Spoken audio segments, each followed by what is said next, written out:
विद्यार्थियों, Mahatma Gandhi PG college की online कक्षाओं में आपका स्वागत है। हम बीए द्वितीय वर्ष के अंतर्गत जो परीक्षा की दृष्टि से इम्पोर्टेंट हमारे पद हैं उनको पढ़ रहे थे और विगत कक्षा में हमने बिहारी दास जी के पदों को विस्तार से पढ़ने का प्रयास किया था। आइए आज हम आगे चलते हैं और बिहारी दास जी के जो बचे हुए शेष पद हैं उनके बारे में अध्ययन करेंगे। आशा करता हूँ आप सभी लोग बहुत अच्छी तरीके से तैयारी कर रहे होंगे और जो भी आपको समझाया जा रहा है वो घर जा कर के घर पर आप अच्छी तरीके से आत्मसात कर रहे होंगे, ऐसी उम्मीद है। आइए बीए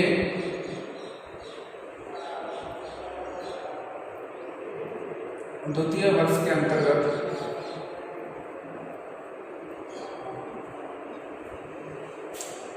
हम पढ़ रहे थे हिंदी साहित्य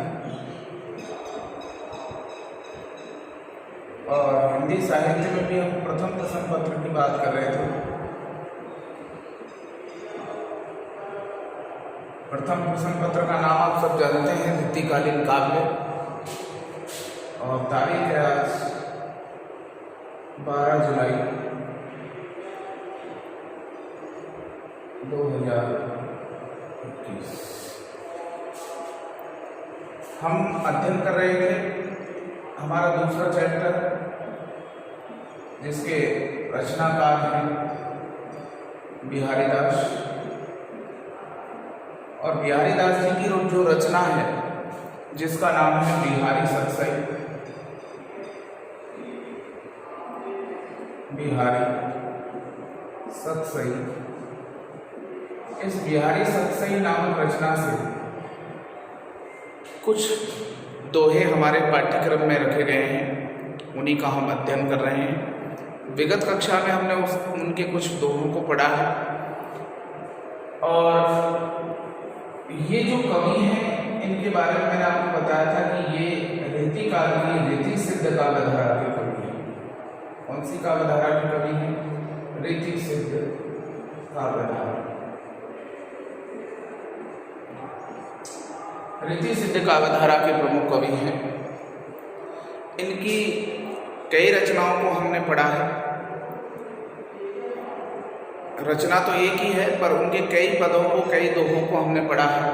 आइए आगे जो हमारे लिए परीक्षा की दृष्टि से इम्पोर्टेंट है उनकी हम बात करते हैं।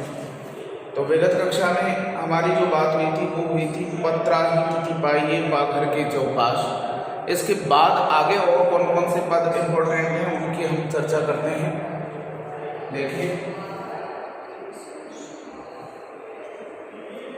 निसी अंधियारी, निसी अंधियारी, नीलपटु,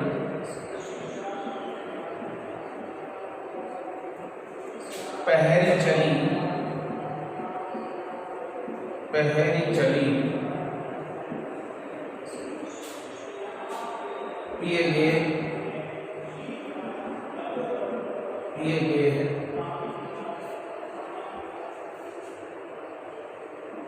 कहो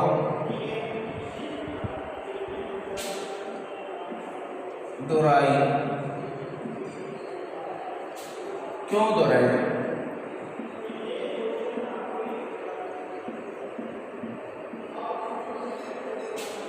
दीप सिखासी भी है।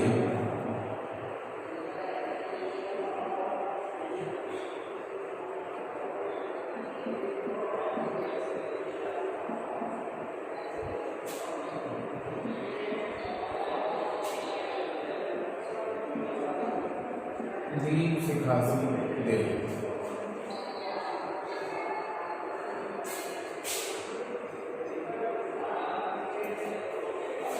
इसके बाद नेक्स्ट हमारा इंपॉर्टेंट पद है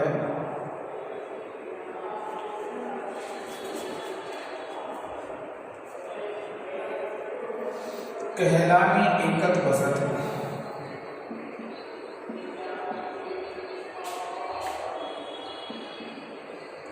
एकत वसत।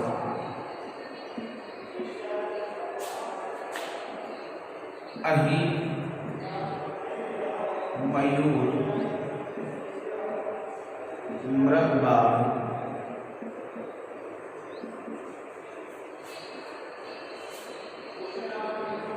जगत तपोवन सो कियो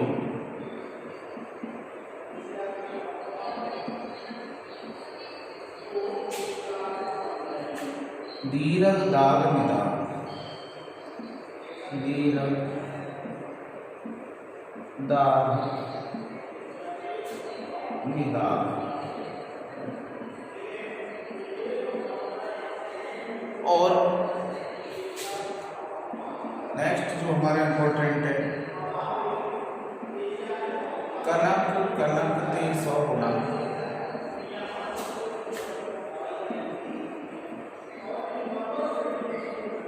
सौ गुणी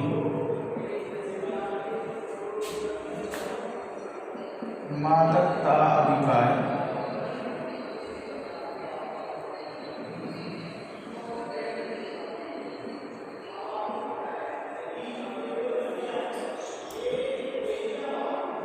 व खाय बोरात है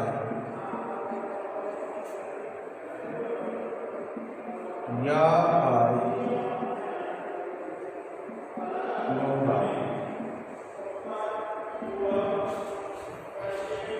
नेक्स्ट जो हमारा इम्पोर्टेंट पद है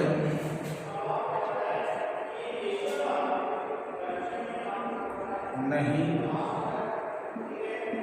पराग नहीं मधुर मधुर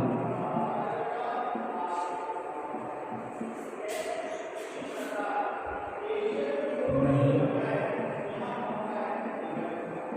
विकास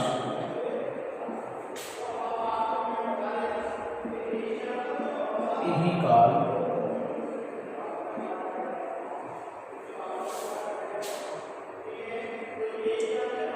अली कली ही सो बनी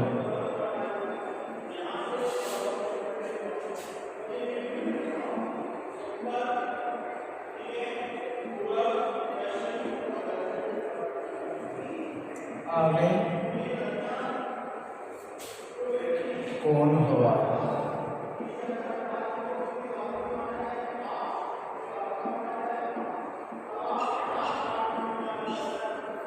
ठीक है। ये चार पद हमारे परीक्षा की दृष्टि से इसमें इम्पोर्टेंट और थे जो हमने देख लिए हैं। आइए हम इनका अध्ययन करते हैं। हम सहप्रसंग व्याख्या करते हैं सबसे पहले और सहप्रसंग व्याख्या में आप सबको पता है, सहप्रसंग व्याख्या में आप सबको अच्छी तरह से पता है कि सहप्रसंग व्याख्या करते समय हम सबसे पहले संदर्भ लिखते हैं और संदर्भ की चर्चा हम विगत कक्षा में कर चुके हैं, लेकिन फिर भी आपको एक बार और बता दूं। सबसे पहले हम संदर्भ लिखेंगे और संदर्भ लिख करके इसके सामने चिन्ह लगाएंगे विवरण चिन्ह, और विवरण चिन्ह लगा करके इसको अंडरलाइन कर देंगे और नेक्स्ट लाइन में यहाँ से लिखना शुरू करेंगे। हम लिखेंगे प्रस्तुत पद्यांश रीतिकाल की रीति सिद्ध काव्यधारा के प्रमुख कवि बिहारी दास द्वारा रचित बिहारी सतसई से उद्धृत हैं। क्लियर है? ये हो गया संदर्भ। अब हम लिखेंगे इसके बाद प्रसंग, एक लाइन छोड़ेंगे और फिर प्रसंग लिखेंगे और प्रसंग के आगे भी विवरण चिन्ह लगाएंगे, भाग का चिन्ह लगा देना और विवरण चिन्ह लगा के फिर इसको अंडरलाइन करेंगे और नेक्स्ट लाइन में यहाँ से लिखेंगे। अब ध्यान रखो कि परीक्षा में दो दोहे आएंगे बिहारी के। अब दो दोहे में से दोनों में अलग अलग प्रसंग होगा। जैसे इसकी करें तो प्रथम दोहे में कवि बिहारी दास जी ने प्रथम दोहे में अंधेरी काली रात में अपने नायक से मिलने जाती हुई नायिका का सुंदर वर्णन किया है। इसके अलावा देखिए निसी अधियारी नील पटु पहरी चली पिय गे है, कहो दुराई क्यों दुरै दीप सिखासी दे है।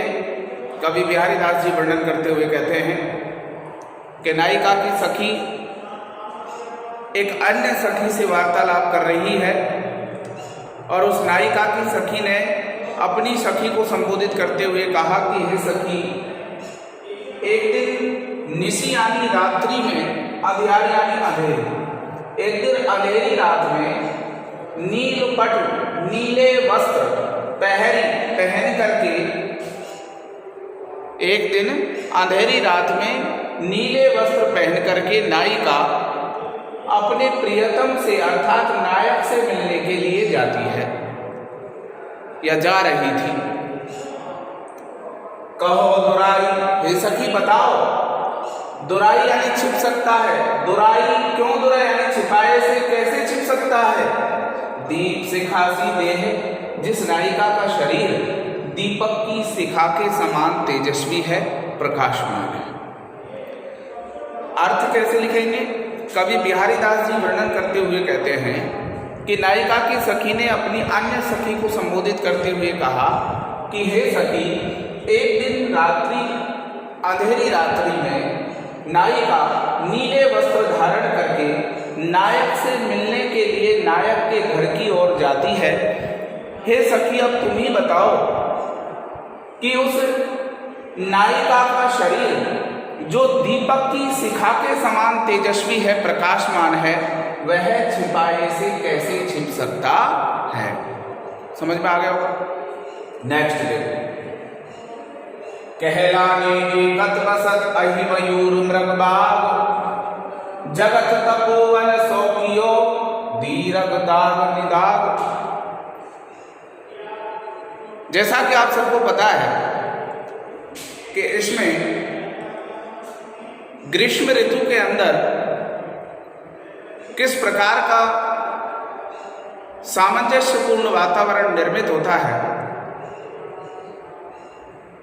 उसे कवि ने बहुत सुंदर शब्दों में हमारे सामने रखने का प्रयास किया है। कवि बिहारी दास जी कहते हैं कि जगत तपोवन सोल है। यहां नीचे वाले लाइन को देखना है। जगत मतलब संसार, तपोवन यानी तपोवन, सो मानी सा, कियो यानी कर दिया है। दीरग दाग निदाग का मतलब भयंकर गर्मी, भयंकर वो ग्रीष्म ऋतु की भयंकर गर्मी ने, ग्रीष्म ऋतु की भयंकर गर्मी ने संपूर्ण संसार को तपोवन सा कर दिया है। क्योंकि इस ग्रीष्म ऋतु में अहि मयूर, अहि मतलब शर, मयूर यानी मोर, मृग मानी हिरण और बाघ मतलब बाघ, परस्पर शत्रुता की भावना रखने वाले हैं मोर और सर्प, हिरण और बाघ। लेकिन उस भयंकर भीषण गर्मी में संपूर्ण जो संसार है वो तपोवन सा हो जाता है और वो परस्पर अपनी शत्रुता को भूल करके एक ही स्थान पर एकत बसत, एक ही स्थान पर निवास करने लगते हैं। अब होता तो गर्मी के कारण है, लेकिन कवि ने गर्मी को कहा है कि गर्मी के इस वातावरण में संपूर्ण संसार संपूर्ण संसार तपोवन सा बन गया है। अर्थ क्या करेंगे देखिए, कहलाने एकत बसत अहि मयूर मृगबाग, जगत तपोवन सो कियो दीरग दाग निदाग। कवि बिहारी दास जी वर्णन करते हुए कहते हैं कि ग्रीष्म ऋतु में पड़ने वाली भयंकर गर्मी के कारण संपूर्ण जो संसार है वो तपोवन सा प्रतीत होता है। इस भयंकर ग्रीष्म ऋतु में, इस भयानक गर्मी में मोर और सर्प, हिरण और बाघ अपनी परस्पर शत्रुता को भूलकर एक ही स्थान पर निवास करने लग जाते हैं। आगे बात समझ, ये दूसरा हो गया। तीसरा पद देखो, चर परिचित पद है, आप अच्छी तरह से जानते हैं कि कनक कनक ते सौगुनी मादकता अधिकाय, वा खाए बोरात है या पाए बोरा। कनक कनक ते, कनक मतलब सोना और कनक मतलब धतूरा, अर्थात सोना जो होता है, प्रथम जो कनक है उसका अर्थ है सोना और दूसरा जो कनक है उसका मतलब है धतूरा। कनक कनक ते सौगुनी, ते मानी से, सौगुनी यानी 100 गुना अधिक, मादकता, मादकता मतलब नशीला, कि सोना जो होता है वो धतूरे से भी 100 गुना अधिक नशीला होता है। क्यों? क्योंकि वाह खाए बोरात है, कि धतूरे को तो खाने के बाद में व्यक्ति को नशा मद चढ़ता है, लेकिन सोने को स्पर्श करने से, सोने को प्राप्त कर लेने के बाद उसको जो है अहंकार का नशा चढ़ जाता है, व्यक्ति पागल सा हो जाता है। बोरात, बोरात मतलब पागल, किसमें? अहंकार में, अहम में, अभिमान में उसको नशा हो जाता है कि मेरे पास, किसका नशा? अभिमान का, घमंड का, कि मेरे पास बहुत अधिक पैसा आ चुका है। तो देखिए, कनक कनक ते सौगुना सौगुनी मादकता अधिकाय, वा खाए, वा किसके लिए आया? धतूरा के लिए।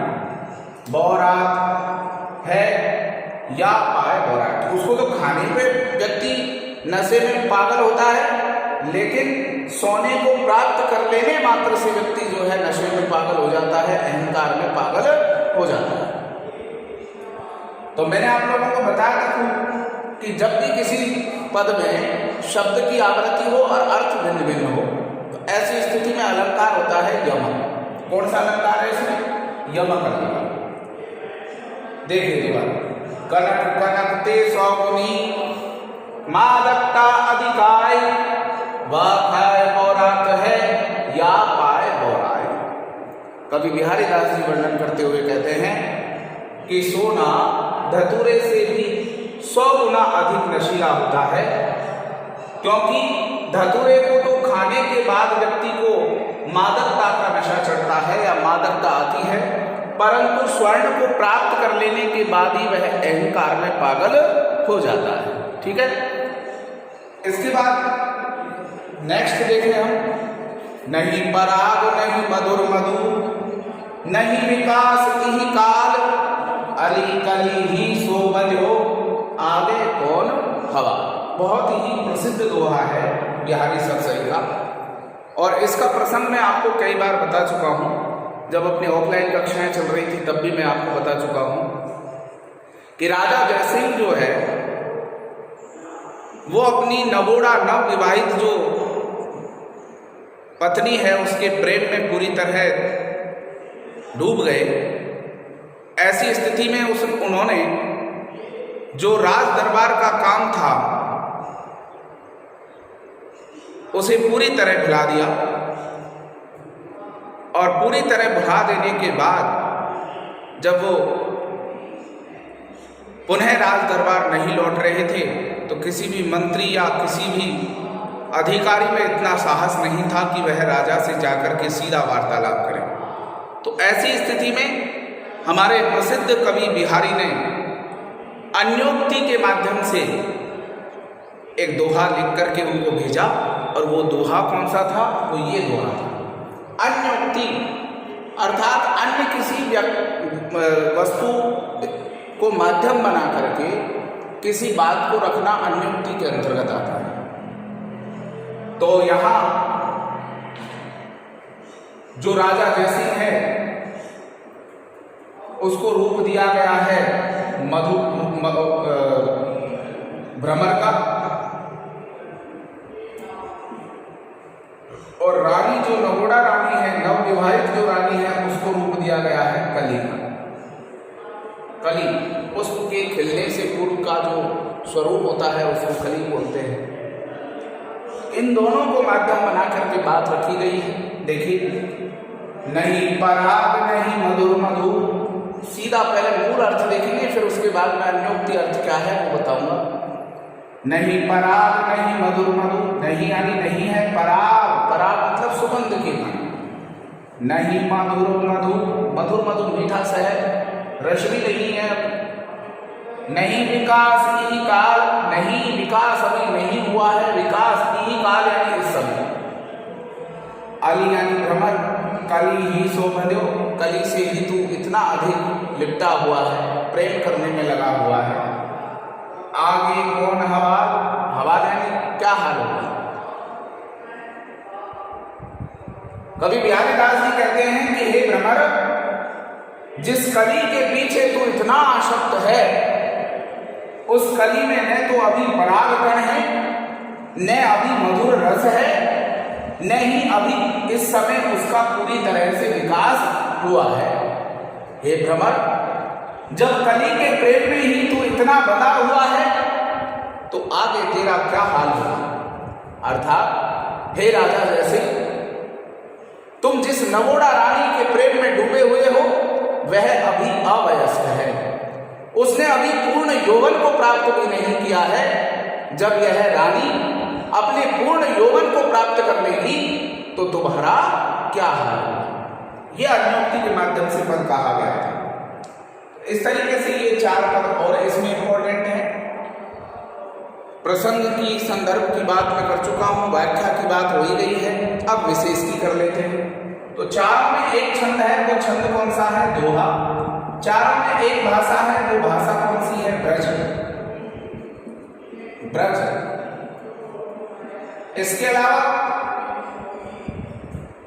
रस की बात करें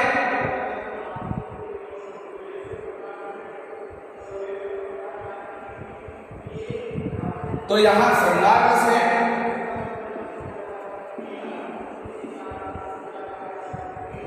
अलंकार की बात करें अनुप्रास,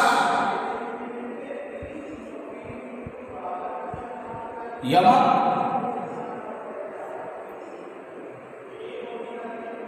और अन्योक्ति, ये 3 प्रमुख अलंकार हैं। वर्णन किस चीज का है वो आप लिख सकते हैं। प्रथम पद हमारा जो है वो श्रृंगार से संबंधित है, 1, 2 ये हमारे निधि से संबंधित है, और ये हमारा अन्योक्ति से संबंधित है। ये बात भी हम लिख सकते हैं। यहां तक की बात आपको समझ में आई होगी। एक बार स्क्रीनशॉट ले लीजिए, और फिर 1-2 पद और है इसमें, उनके बारे में हम बात करते हैं। आज हमारा ये बिहारी दास जी के जो महत्वपूर्ण पद हैं वो कंप्लीट हो जाएंगे। ले लीजिए स्क्रीनशॉट। 2 और इम्पोर्टेंट पद हैं इसमें, क्योंकि मैं यहाँ पर BA B.Ed को भी साथ में लेकर चल रहा हूँ, तो इन 2 पदों को भी हम देख लेते हैं। हालांकि मैंने जो पेपर बनाया था PG का, UG वालों का, उसके लिए ये ज़्यादा इम्पोर्टेंट नहीं है, लेकिन BA B.Ed की दृष्टि से देखें तो थोड़ा सा इम्पोर्टेंट लगता है। इनको भी हम देख लेते हैं। मरतु प्यास,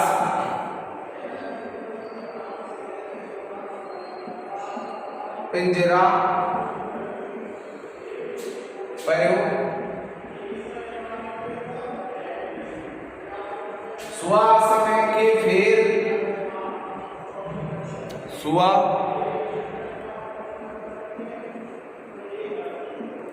समय के फेर,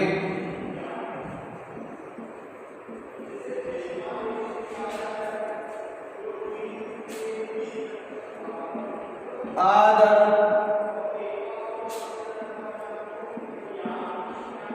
दे दे, बोलियत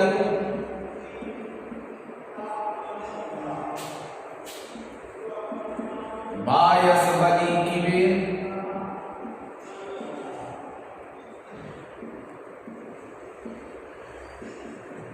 ठीक है, एक पद ये है और एक लास्ट पद और हम देख लेते हैं।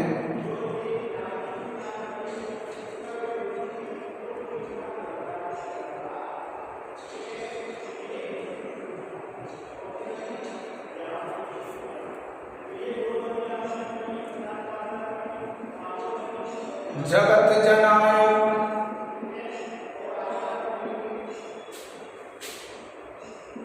जी सब सकल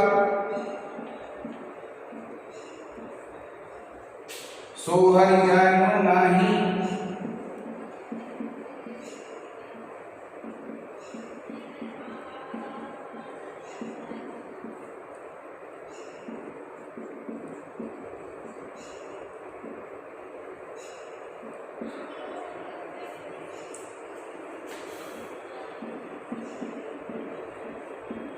जो आखिर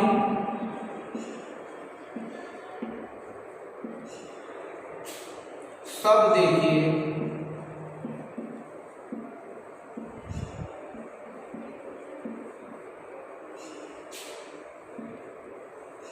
आंख न देखी जाए।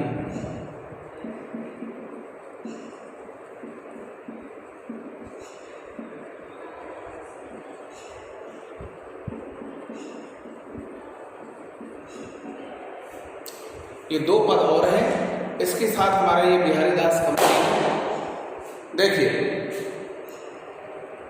मरत प्यास पहले संदर्भ और विशेष की बात कर ले तो संदर्भ तो वही रहने वाला है जो पहले वाली पदों में था। विशेष की अगर हम बात करें तो प्रसंग की बात अगर हम करें तो ये भी नीति संबंधित है और ये भी नीति भक्ति संबंधित है। ये नीति और ये भक्ति से संबंधित है। ठीक है, तो मरत प्यास पिंजरा पर्यो सुआ समय के फिर। कवि बिहारी दास जी कहते हैं कि जब व्यक्ति का समय खराब आता है तो समय के बदल जाने के बाद, समय के परिवर्तित होने पर सोने के पिंजरे में बंद जो तोता होता है, सुआ मतलब तोता होता है, वह भी पानी के अभाव में तड़प तड़प कर प्यासा मर जाता है। कब? जब समय खराब हो। एक कहावत सुनी होगी कि जब समय बुरा होता है तो ऊंट पर बैठे हुए इंसान को भी कुत्ता खा जाता है।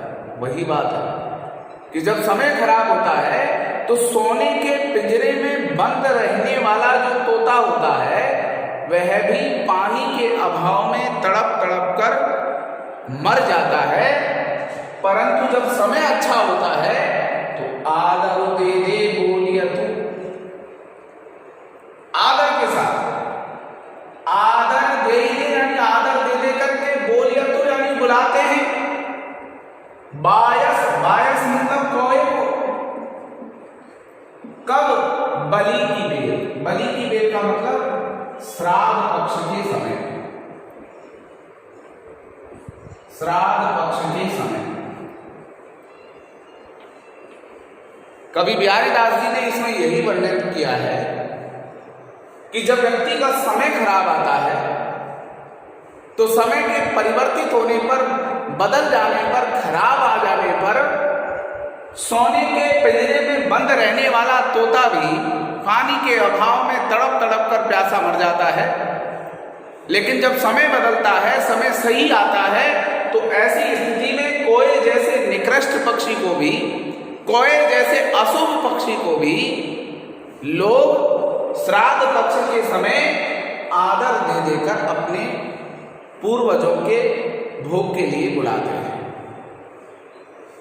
ठीक है, इसके बाद नेक्स्ट देखें कि जगत जनायो जी सकल सो हरि जानो नाही। जो आखन सब देखिए आखिन देखिन जाही। जगत जनायो अर्थात जिसने जगत यानी संसार को जनाया यानी बनाया, जी यानी जिसने, सकल यानी संपूर्ण, कि जिस परमात्मा ने संपूर्ण संसार को बनाया है सो हरि, उस परमात्मा को जानो नहीं। हे मनुष्य, तू अभी समझ नहीं पाया है। जो आखिर सब देखिए आखिर न देखी जाही। ठीक उसी प्रकार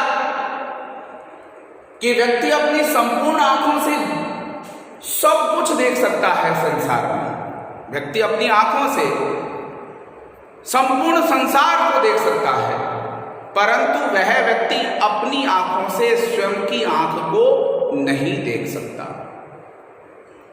दोबारा सुनिए। जगत जनायो जी सकल सो हरि जानो नाही, जो आँखन सब देखिए आँखिन देखी जाए। कवि बिहारी दास जी वर्णन करते हुए कहते हैं कि जिस परमात्मा ने संपूर्ण संसार को बनाया है, हे मनुष्य, तू अभी तक उस परमात्मा को नहीं जान पाया है, नहीं समझ पाया है। ठीक उसी प्रकार से जिस प्रकार से व्यक्ति अपनी आंख से संपूर्ण संसार को देख सकता है, परंतु वह स्वयं की आंखों से स्वयं की आंखों को नहीं देख सकता। ठीक है, इस तरीके से हम व्याख्या करेंगे इसकी। विशेष की अगर बात करें तो भाषा ब्रज है, छंद दोहा है, नीति संबंधी दोनों पद हैं। ठीक है, ये भक्ति संबंधी है दूसरा, या नीति संबंधी मान,